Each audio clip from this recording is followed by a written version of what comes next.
Hello and welcome to Wanies Academy. Today we're going to be talking about spelling with a focus on homophones and homographs. Now, by the end of this lesson, you should be able to do the following. The first is to define homophones and homographs. The second is to identify homophones and homographs in words and sentences. The third is to distinguish between homophones and homographs. And the fourth is to use homophones and homographs correctly in sentences and to also avoid common spelling errors involving homophones and homographs. Now, what are homophones and what are homographs?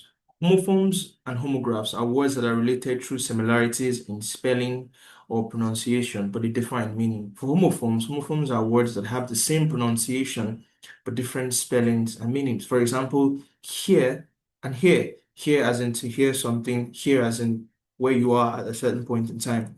Son and son.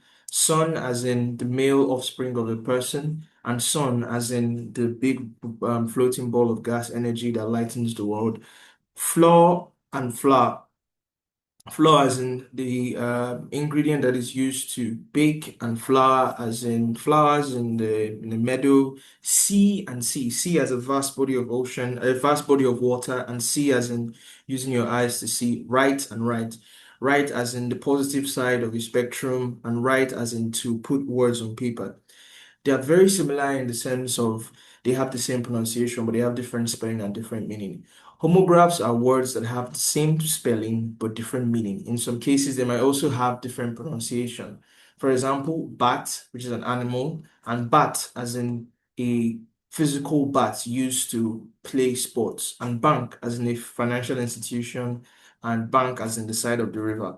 Bark, as in the sound made by a dog, and bark, as in the outer covering of a tree. Lead, which is to guide, and lead, which is a type of metal. Now, homophones often cause spelling mistakes because they sound alike.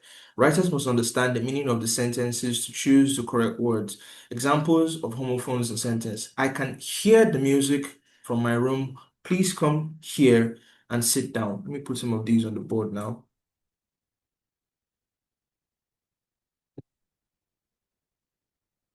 Okay, sorry.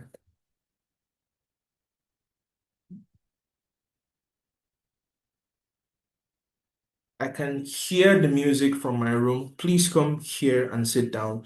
The sun shines during the day. Her son is in primary school.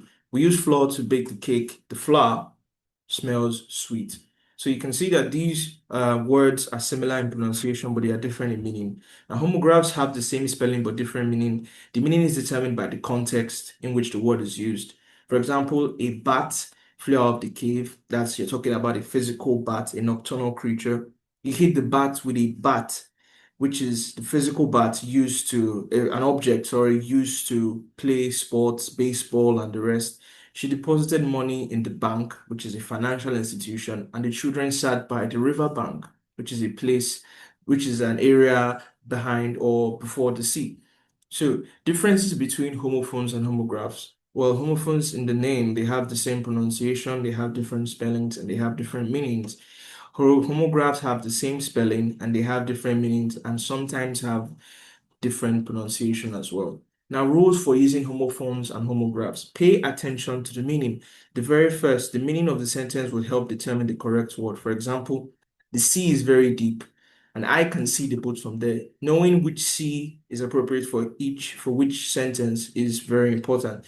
And then check the spelling correctly. Words that sound alike may have completely different spelling. For example, their house is beautiful.